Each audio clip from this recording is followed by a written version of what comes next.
Hey everyone, welcome back to another Adam Hanna Music Theory YouTube video. If you're new to the channel, make sure to hit that like button and smash that subscribe button for more quality music theory content.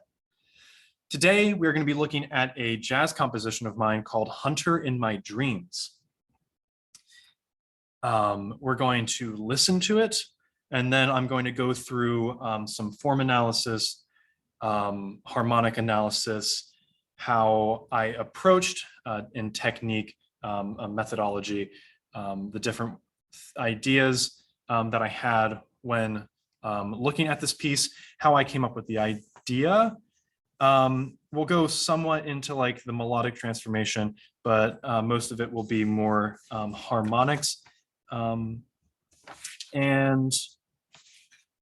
yeah, so let's get right into our listening here. It is up on YouTube, up on the channel. So if you want to go and just listen to it outside of this analysis video, feel free to do so. I made this cool cover art. Yeah, Hunter in My Dreams. And here we have Hunter. He's the moon. Look how cute he is. Yeah. And so we'll start it. Here we go.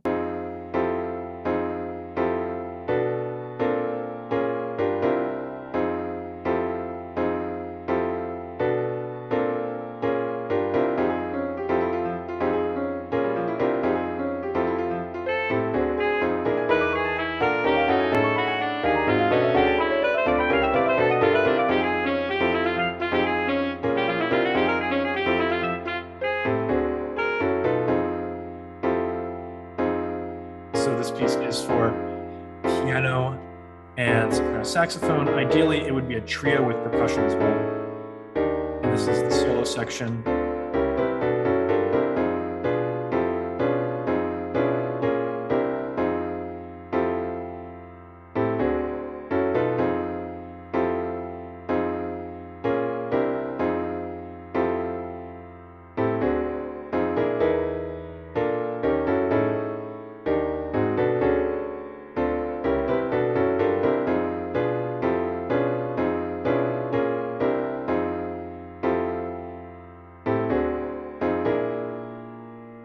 And so here's a drum solo. It would vamp and just continue to repeat in 4/4, and then it would switch back to the 3/4 measure. This is, in my terms, burnin' samba groove. And then we get that original vamp from the beginning, and then we're back into the line.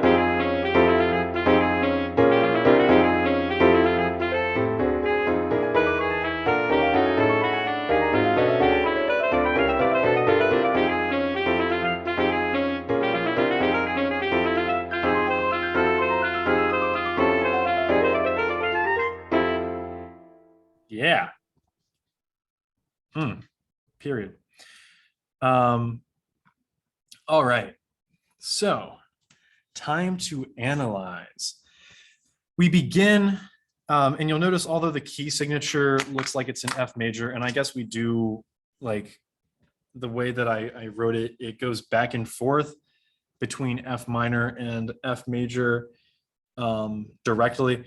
And so we have some mode mixture going on there. And I mean, I guess I should have put 4 flats, but that's fine. It's whatever. I'm keeping it with the 1 flat for now.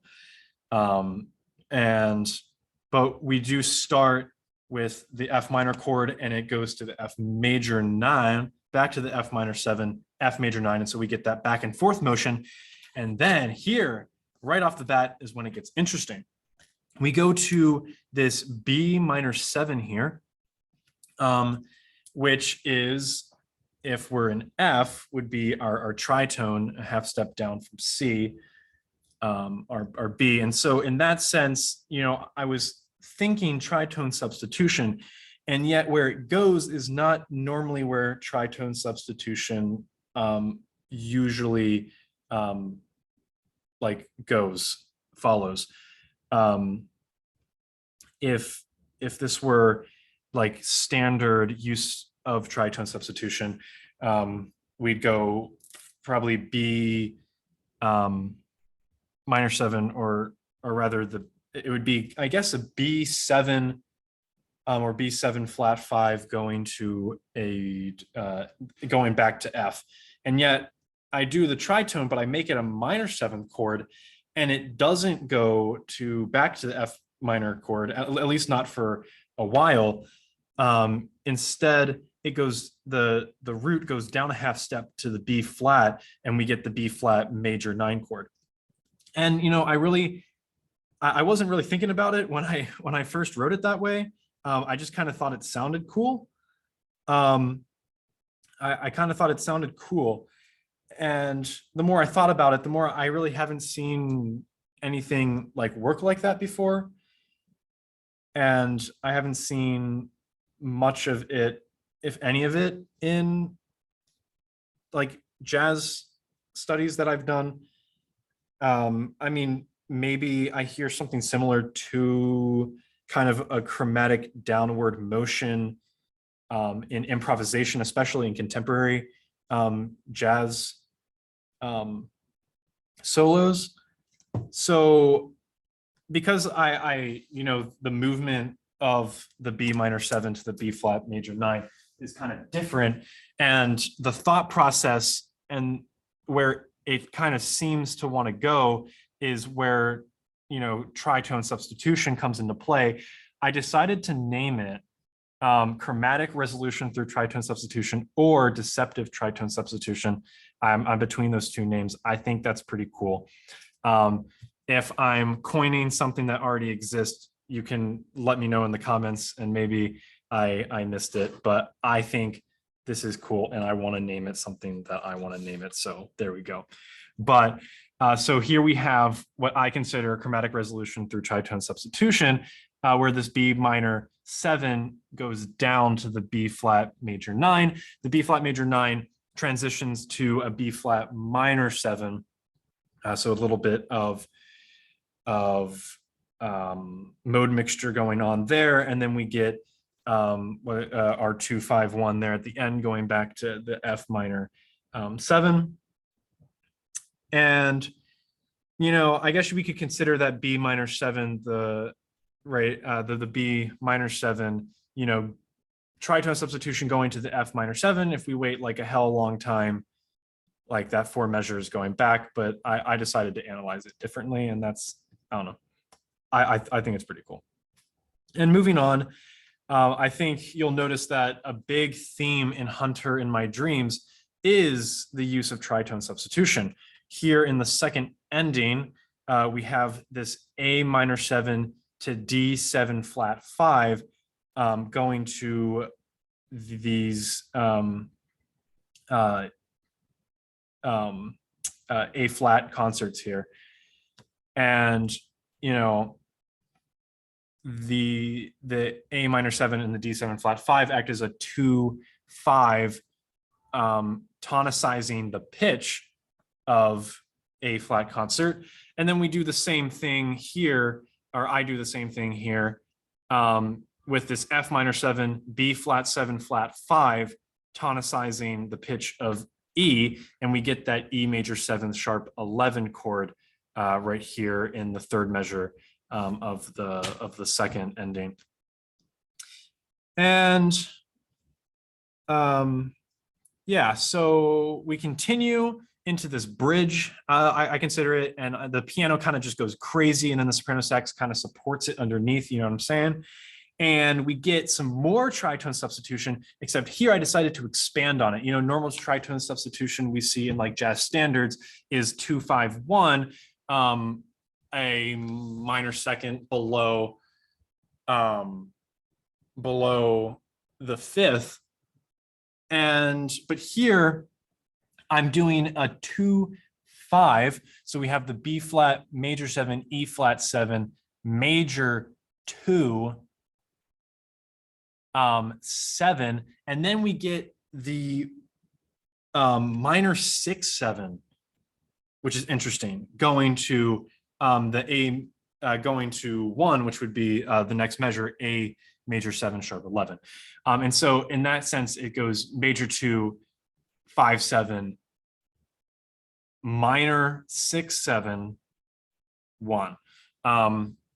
And, you know, there really wasn't like some major revelation that went into thinking that through, except that I wanted something that filled up 3 beats, and I thought that the minor 6/7 resolution sounded different and it sounded cool. And so that's what I did here the first time, and then I did it again the second time, going to the D major 7 sharp 11.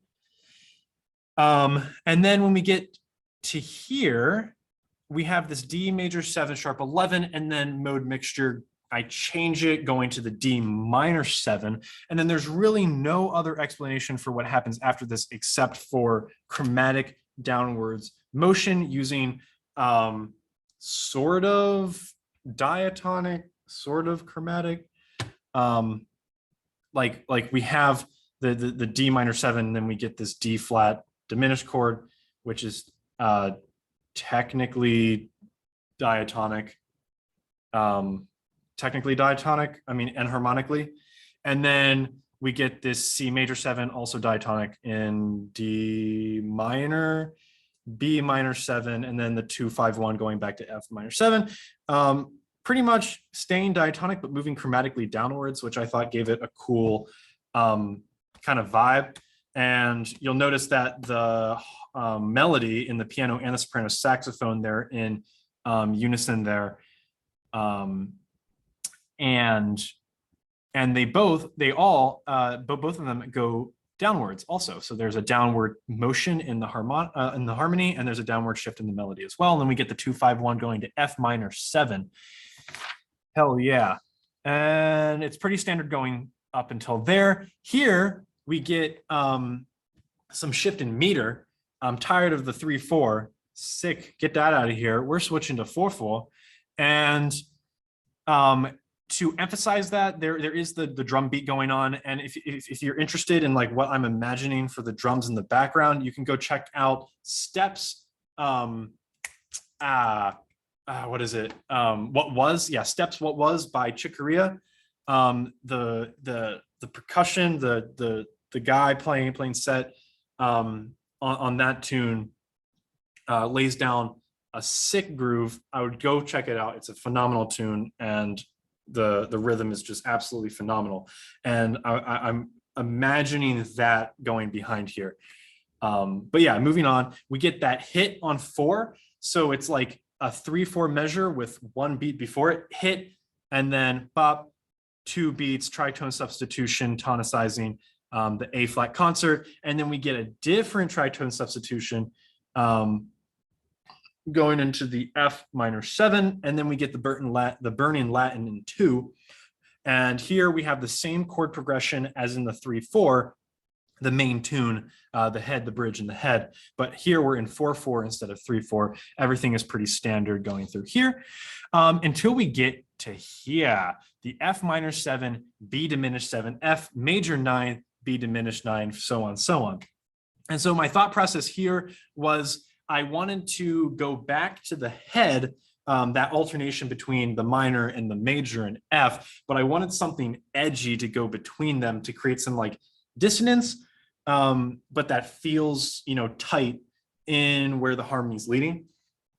And so I interjected, I explored some, and I decided, I mean, hey, tritone substitution, am I right? Yeah, it's back. Here we're using B diminished though, not a minor chord, not a dominant chord, but we're using diminished on the leading tone in F. Here we have our B, and I start with a B diminished 7, which has, you know, some tension, and then we go back to the F major 9, and then when we get the B diminished again, it's a 9 chord.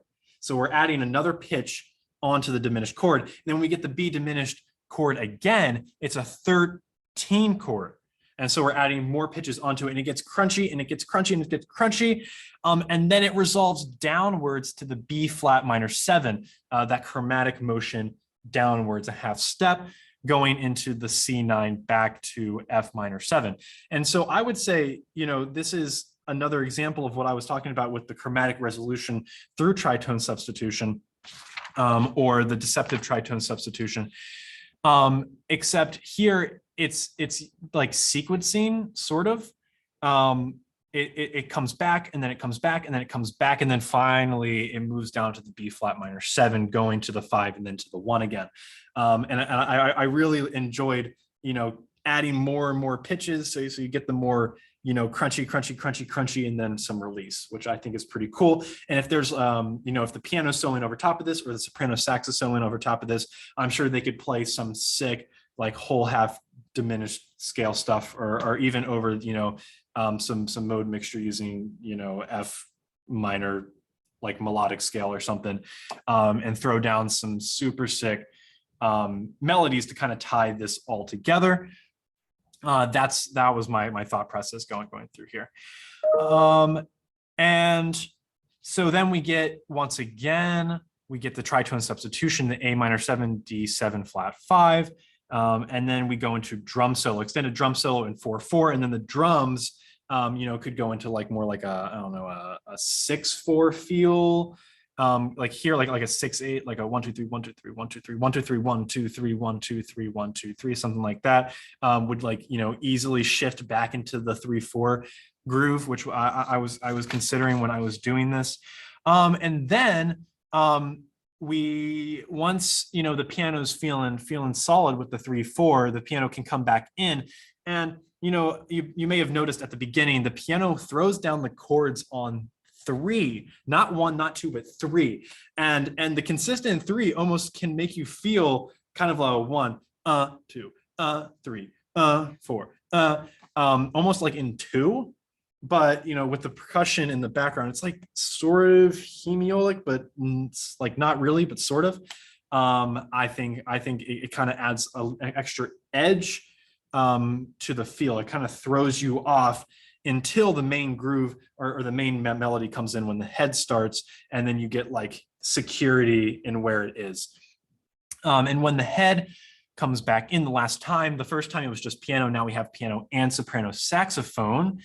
And we get the first part of the head, the second ending, same thing with the tritone substitution. And here, I'd like to note, you may be wondering, Adam, why did you make it a flat 5, a D7 flat 5? Well, if we're tonicizing, if we're using tritone substitution instead of a standard 5 chord to tonicize the A flat concert here, the pitch of A flat concert, well, if we want to make it feel, I don't know, I guess more natural or more recognizable per se, we can add the flat 5 in D. That would be, oh my gosh, A flat. So we already have the A flat, which we're tonicizing in the D7 if we add the flat 5. And I do the same thing with the B flat 7 flat 5. I add the flat 5 in there. What's the flat 5? It's an F flat, also E, and harmonic, which goes to the E major 7 sharp 11. Now you may also be wondering, Adam, why are you using the sharp 11 on the E major 7 chord and the A major 7 sharp or the A major 7 sharp 11 chord and the D major 7 sharp 11 chord? And the same reason I added the flat 5, it gives it that sense of security, or rather not security, but like recognizability. It feels more natural. When we go into the B flat major 7 from the E major 7, when we do the tritone substitution here, instead of going from tritone substitution to resolution, we're going resolution into the tritone substitution, and adding the sharp 11 to the E major 7th chord gives us an A sharp, which is the enharmonic of B flat. So it makes it, we already have that B flat pitch in the E major 7th chord if we add that. And same thing in the A major 7th chord. If we add the sharp 11, we have a D sharp, and that gives us, that pitch already in the chord going into the E flat major 7. With the D major 7 sharp 11, it's a little delayed because we go to a D minor 7, so we really don't get that A flat until the D flat diminished 7. But I think that's kind of a cool little edge there. It happens once in the solo section, or actually the previous time it happens, it's not a sharp 11, I don't think. Hold on, let me go check. Did I make it a sharp 11? Oh, Oh, it is a sharp 11. Okay, it is a sharp 11. But can consider that one. I mean, you can consider that, giving the audience a hint of the A flat before we get the A flat there, and you'll see that the piano is playing the A flat in their part when we get there, which is pretty cool also. And so moving on, everything else is pretty standard.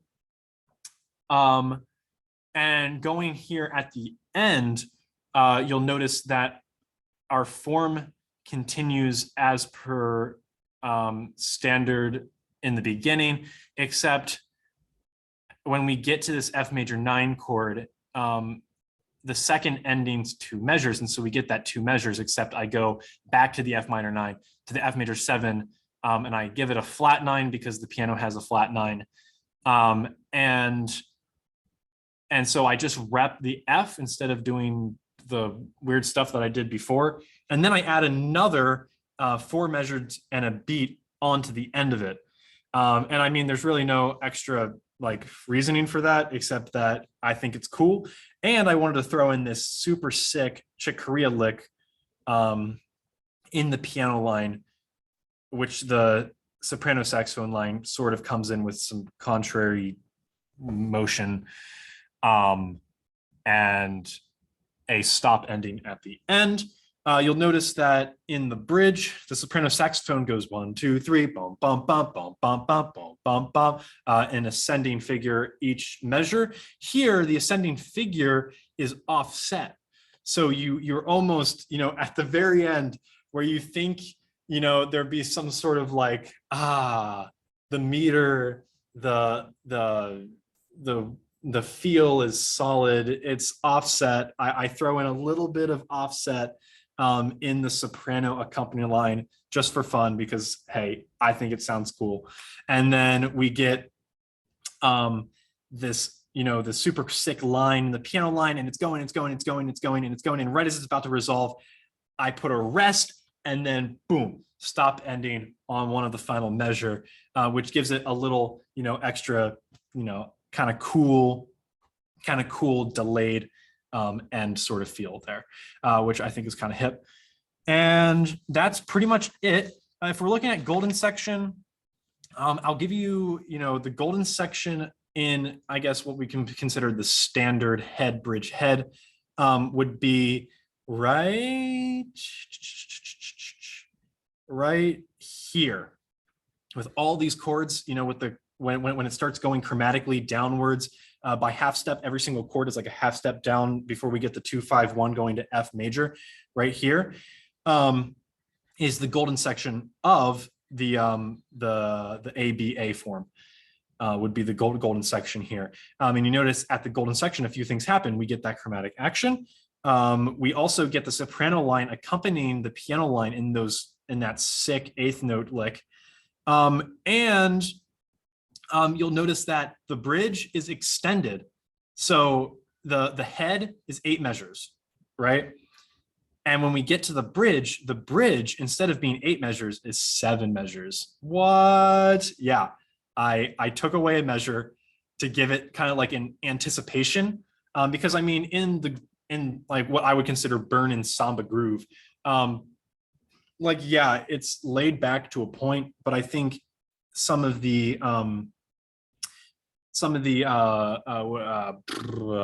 offset, no, what do you call that? Oh my gosh, I'm blanking. The offset patterns have that kind of anticipated feel to them. And so by removing the measure, I give the form itself that sense of anticipation. And so overall, that's pretty much everything that I wanted to talk about. Check out the piece again. It's on my YouTube channel, Hunter in My Dreams. That is all. Thank you guys for tuning in. If you haven't already, make sure to hit that like button, smash that subscribe button for more quality music theory content. Thank you.